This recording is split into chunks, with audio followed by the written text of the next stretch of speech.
As you all are finding your seats and as our kids head off to class, I want to invite you to open to John chapter 7. So if you have a Bible, we're going to be looking at John chapter 7 this morning. If you don't have a Bible, you might be able to find one in the pew, but the text will be here on the screens next to me. As we continue our sermon series entitled Grace and Truth, studying through the Gospel of John and looking at what it is, the life and ministry of Jesus here in this Gospel.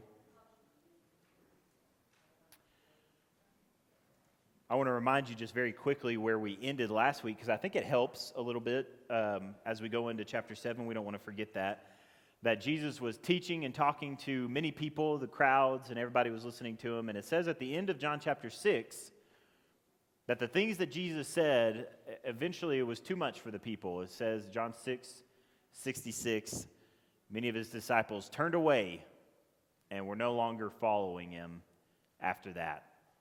So Jesus, he fed the 5,000, and you know if you have food, you're always going to draw a crowd. So Jesus fed the 5,000, he had a big crowd, he did some teaching, and now suddenly the crowd is gone. And so that's where we pick up in chapter 7. We're going to look at just verses 1 through 9 this morning. It says, after these things, Jesus was walking in Galilee, for he was unwilling to walk in Judea, because the Jews were seeking to kill him. Good reason to stay out of Judea. Now the feast of the Jews, the feast of booths, was near. Therefore his brothers said to him, leave here and go into Judea, so that your disciples also may see your works which you are doing. For no one does anything in secret when he himself seeks to be known publicly. If you do these things, show yourself to the world.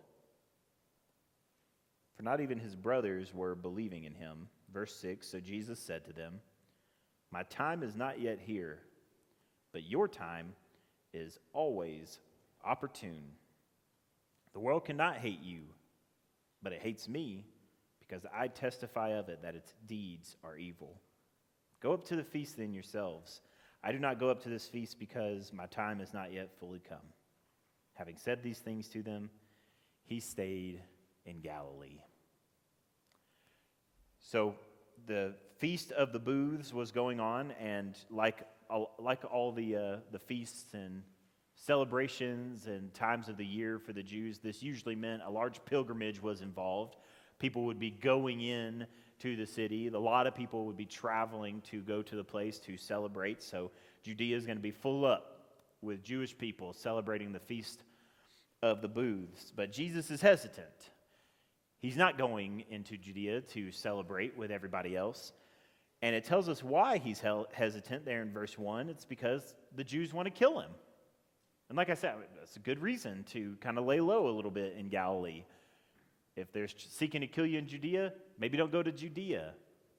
And we know if you've been following through the Gospel of John, and if you're familiar at all with the ministry of Jesus Christ, that the reason they want to kill him is because, one, I think, is confusion. They don't understand Jesus, and that's going to be the theme throughout chapter 7 and on into 8, 9, and 10 is all of this confusion surrounding Jesus. They don't really know what he's about, but because they don't know what he's about, they want to kill him. Because it says here in chapter 7, some people think he's leading people astray, that he's a blasphemer. Remember a couple chapters back, he made himself equal with God, which is a big no-no, right? Unless you are God, then you can say those things, but they don't know that about Jesus, so they want to kill him, this blasphemer who is leading people away. So on the one side, you have people that are seeking to kill Jesus as a blasphemer, and on the other side, you have Jesus who he speaks and he teaches, and the crowds leave because the teaching is too hard for them to understand. Who can listen to it? So by every normal metric that you might use, you would say that Jesus' ministry is not going well, that it has fallen on hard times. If people are seeking to kill you, you're afraid to go into certain areas of the country because people are seeking to kill you, and you teach and people walk away from your teaching.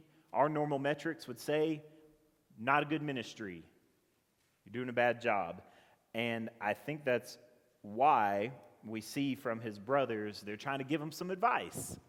They want to help out the ministry. So, good brothers, look at verses 3 and 4 again. His brothers said to him, "Leave here and go into Judea, so that your disciples also may see your works which you are doing.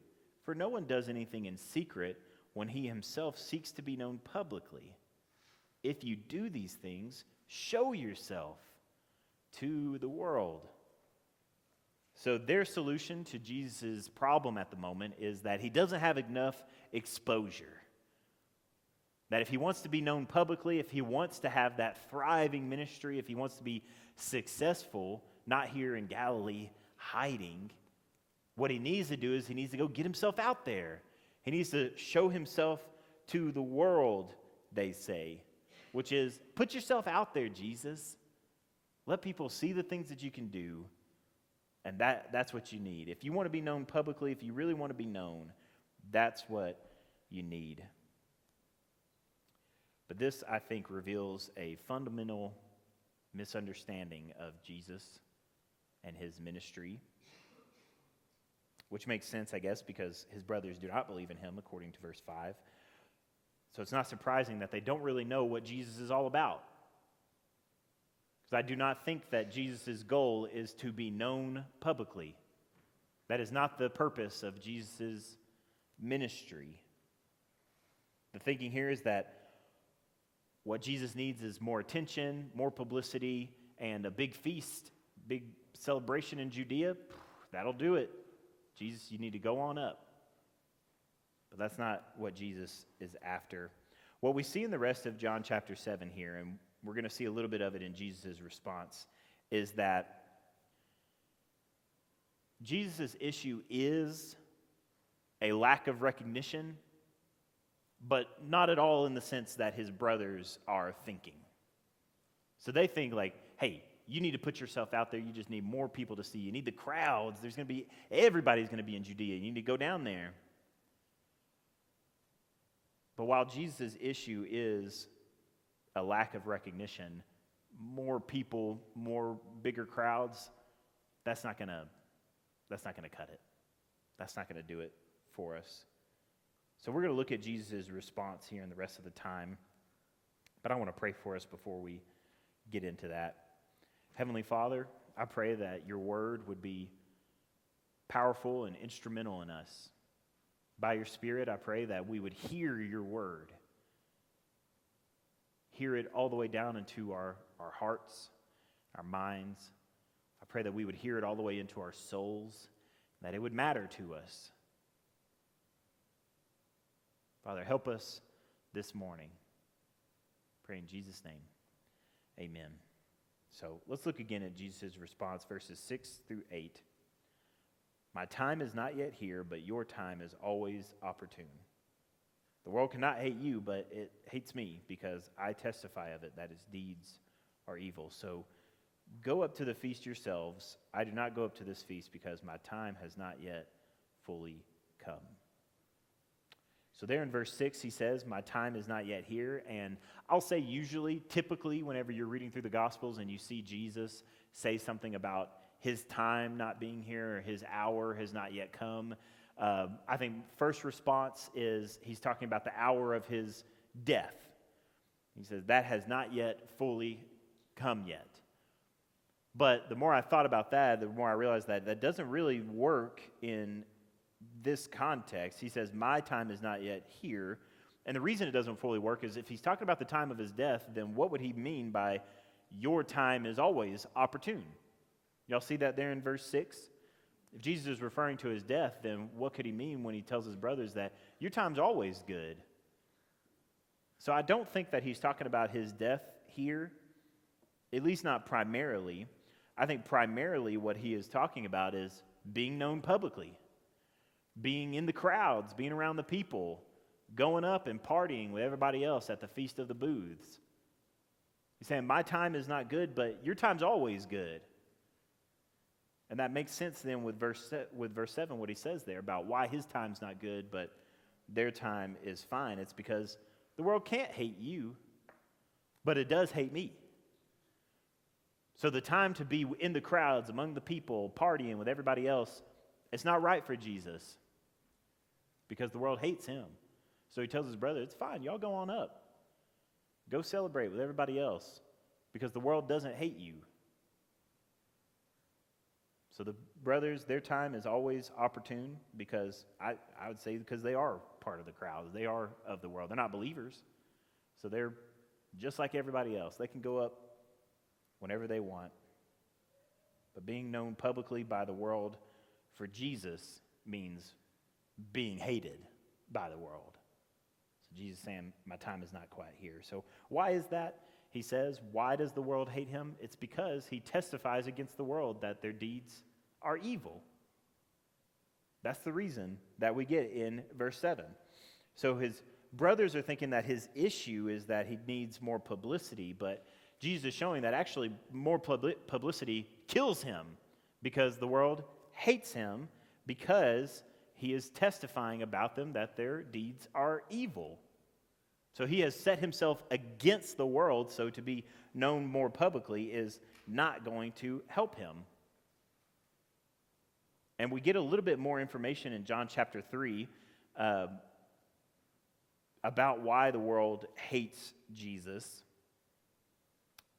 The way that he put it in John chapter 3 was talking about light that's shining into darkness.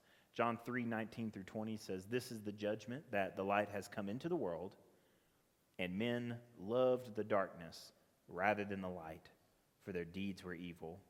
For everyone who does evil hates the light and does not come to the light for fear that his deeds will be exposed."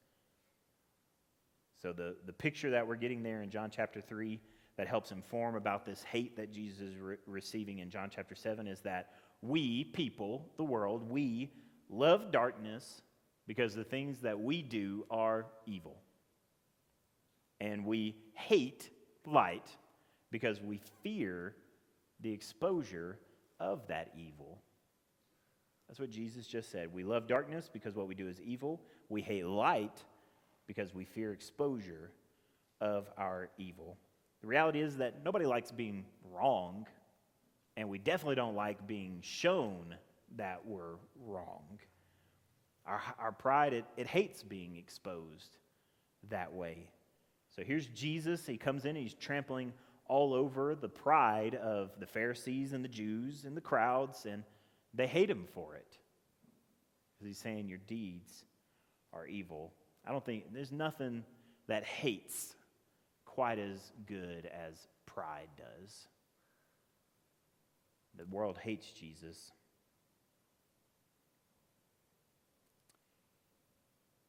You have to say either Jesus is right and you're wrong, or Jesus is wrong and we need to kill him. That's what the light shining does. It draws a line in the sand. Either you have to agree with Jesus, your deeds are evil and he is the way, or you have to disagree with Jesus. I'm not that evil, which means we have to kill him. We can't have him running around talking about this. It was true for the Pharisees and it's true for the Jews. So what about us? The Pharisees, they made their choice. Their pride made it for them. We have to kill Jesus. But what about us? Do you think when I say that we all do evil, is there a part of you that thinks, well, I'm not perfect, but evil is a little strong, Pastor? You coming down a little hard on evil. Is there a part of you that thinks that? I say we all do evil, and you're like, okay. I'm not great, but I'm not evil. But the Bible makes it pretty clear. We just saw in Isaiah, we've all gone astray, all have gone our own way. That's evil. We sin, all of us have fallen short of the righteousness of God. That's evil. We have all, just like the world, gone after the desires of our flesh, the desires of our lust, all of that thing. That's evil. Every time, it's evil. If we say that we don't have sin, I would say, if we say that we're not evil, then we're calling God a liar, according to 1 John.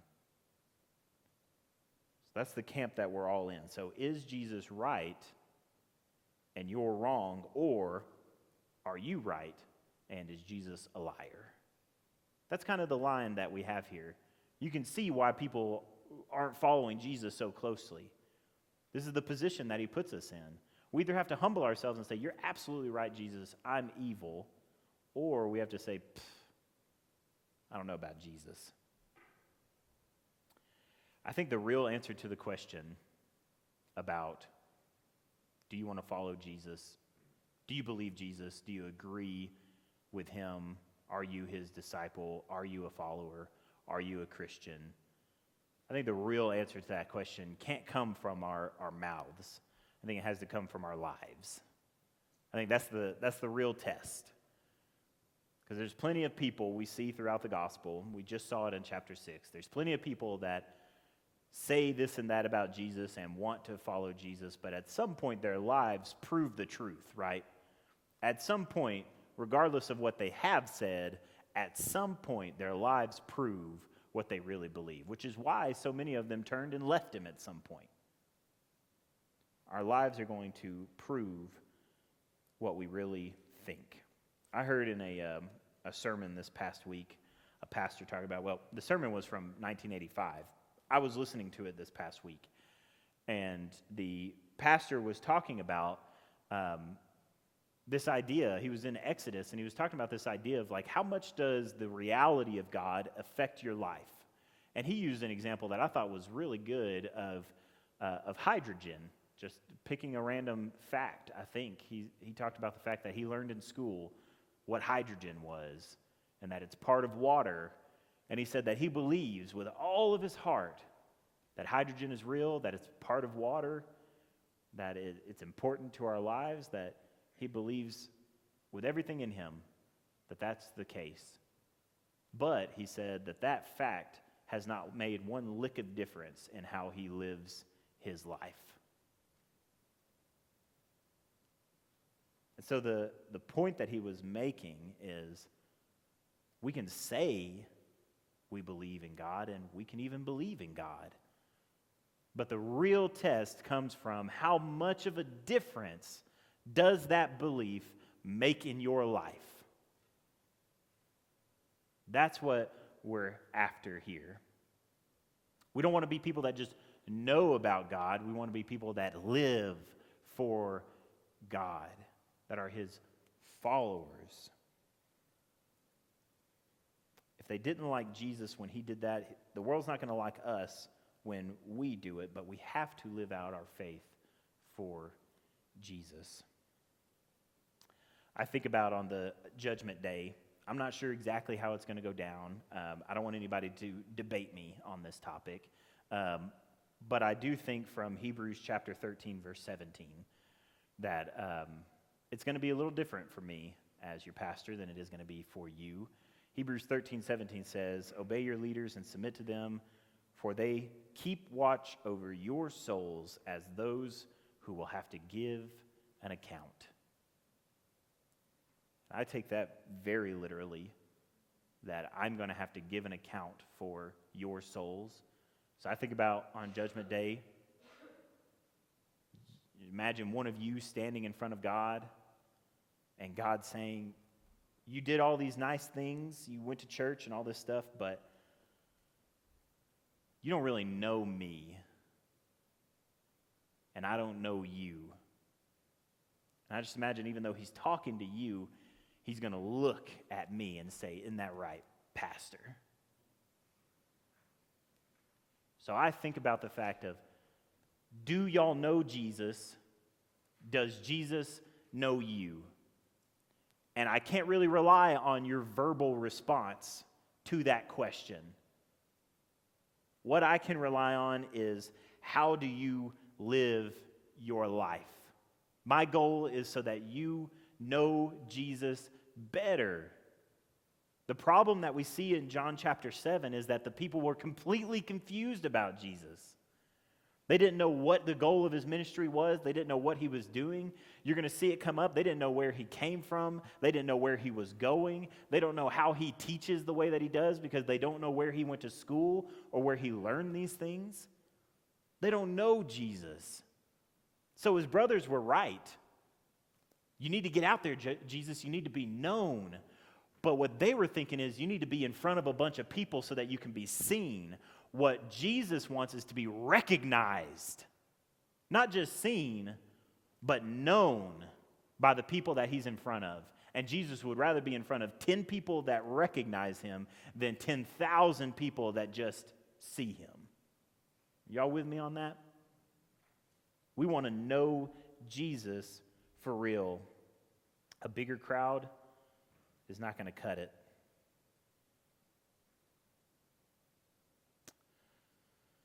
The piece that the world is missing, and the reason that it hates Jesus, is that yes, he is shining a light, and yes, that light exposes the evil of the darkness that we live in. Everybody thinks they're fine until they open up the Bible and realize, like, oh, okay. But what they miss, what their pride and their confusion misses, what the deceitfulness of sin in their lives misses, is that the light is shining, yes, to expose, no, to shame us. It exposes, but not to shame us, but to save us. So I read John 3:19 and 20 about how the light shines, but if you back up just a couple of verses, John 3:17, for God did not send the Son, i.e. the light, into the world to judge the world, but that the world might be saved through him. So the light is shining, and people hate it, but it's there to save us. Pride also hates being saved, by the way. Pride never admits when it needs to be saved. But that's what Jesus is about. And he saves us on every level of our lives, every juncture, facet of our lives. The light of God, of Jesus, is shining in to save us. So are we exposed? Yes. But it's for our good to save us. The light shines in to convict us of sin, and the light saves us when we give our life to Jesus. But it doesn't stop there. 2 Corinthians chapter 4, verse 16 says that every day we're being renewed. So even though your physical body is getting older and it's wasting away, every day, by God's grace, we're being renewed. The light shining, penetrating in to save us. So I'll ask you the question, how far has the light of Christ penetrated into your life? To what level has that penetrated? Because I think for a lot of people, it stays surface level. I'm not going to say that there is no light penetrating into your life, but for a lot of us, it stays pretty surface level, that we keep it relatively contained to Sunday morning and maybe the occasional midweek something. And that's about as far as Christ gets into our lives. I think the real testament of the walk of a believer is not what they do on Sunday morning, because anybody can do this on Sunday morning. This is easy. I think the real testament is how far does that penetrate into the way that you do business on Monday?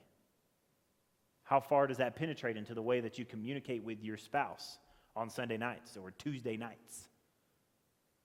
How far down does it get? To what degree does it influence the way that you parent or the way that you care for your parents? Is there any evidence beyond Sunday that the light has penetrated that far? The wonderful thing about Christ is that it isn't just about saving us for some future thing that's in heaven, even though that is glorious and great, but it penetrates into our lives now to help us now. The key to a good marriage, it's in the light of Christ, shining in you, shining in your wife, and informing your relationship. You want to keep away from adultery? You need the light of Christ to do it. You want to keep away from stubborn pride that refuses to say sorry? You need the light of Christ to do that in you. You're never going to be able to stave off divorce without the light of Christ shining into your marriage. You might think, well, I know plenty of non-saved people that aren't divorced, but indifference is not the same as being married. We need Christ to penetrate down into the lower levels of our lives so that it isn't just on Sunday, but it's every day that it's working its way out. think the ugly poison that is in our world, it's the same poison that kills Jesus on the cross, is people who say they believe in God, but live as if he means nothing to them. That's what happened to the Pharisees. Nobody knew more about God than the Pharisees, but they lived as if he meant nothing. I think sin is bad, and people who are not saved, that's not good. Sinners are always going to sin. That's who they are, and it's what they do. But people who claim to know Jesus, they should be different, shouldn't they? Y'all agree with that? Sinners are always going to be sinning. But people who claim to be followers of Christ ought to be different.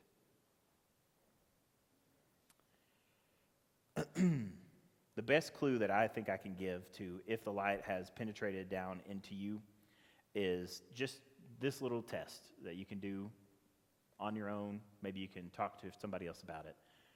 Just run this test on yourself every couple of days, every day. Just ask yourself this question. How much does my life, my marriage, my daily activities, my spending habits, my Memorial Day weekend plans, how much does my life match the lives of the people in the world who are not saved? Easy test to run. You can look at your life, your activities, your relationships, how you spend your time, how you spend your money, and you can ask yourself, how much does this match with somebody who denies that there even is a God and lives only for themselves? How much overlap do you think is okay in those two camps? Now, let me be clear. This has absolutely nothing to do with your unbelieving brother. When I say compare your life to the life of an unbeliever, this is all about you and has nothing to do with them. Because like I said, they're sinners. They're going to sin.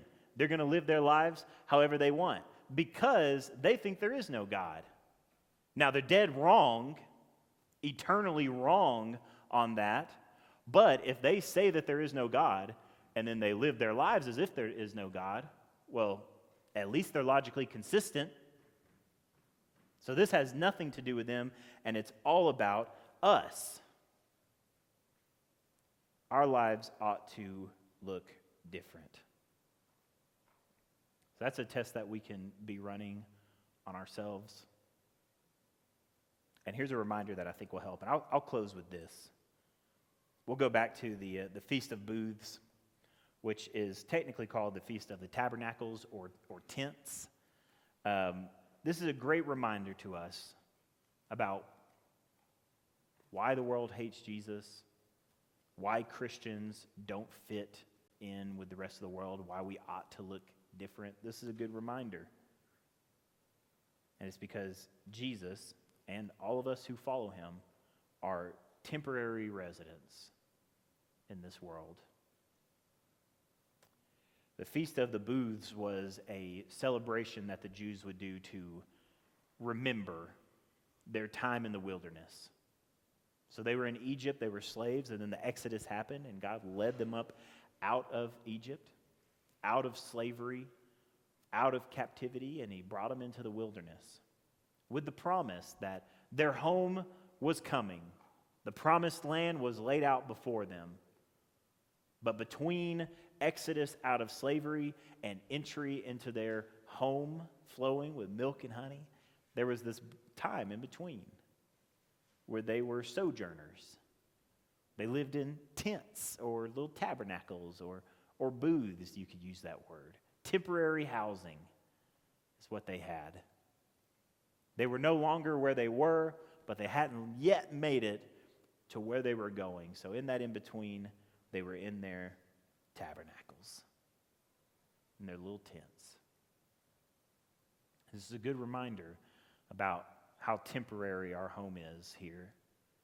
Jesus Christ, he was just passing through. In fact, in John chapter 1, when it says that the Word became flesh and dwelt among us, that word dwelt is actually just the word tabernacled, which is to say the Word became flesh and it set up camp here with us for a little bit. And he did his ministry, and then he went on. Like I said, we're going to see in John chapter 7 that the conversation is going to come up about where did Jesus come from? Where are you going, Jesus? And I think that's a good nod to the fact that he's a tabernacler. He's a camper. He's just passing through. He's a tent guy.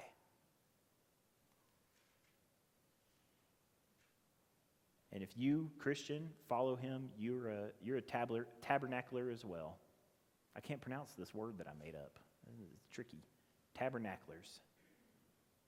We're tent people. The world around us, they're going to build their houses, and they're going to try to leave their mark on the world, and they're going to increase their storage space because they have all this good stuff. But we Christians are tabernaclers. We're tent people. We're just passing through. We're no longer where we were in the slavery of our sin, but we haven't quite yet made it to that promise that God has laid out in front of us. So in this meantime, we're in tents. So live like it. Stan and Trinity are going to come back and lead us in closing song, and I want to invite you all to reflect on this. The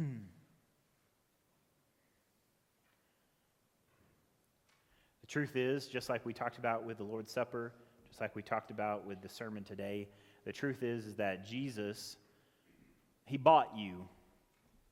He saves us from our sins. And when you give your life to him, you give your whole life to him. And it ought to be reflected in the way that you walk. Maybe not immediately, I'll give you that. If you became a Christian yesterday, there might still be a lot of overlap between you and your unbelieving state. But that renewing that happens day after day, what we call sanctification, what that is about is a progressive moving away from the standard operating procedures of the world and becoming more and more like Jesus Christ, the tabernacler. Just passing through this world with that ever-present knowledge that this is not our home, and that we are being led to a new place.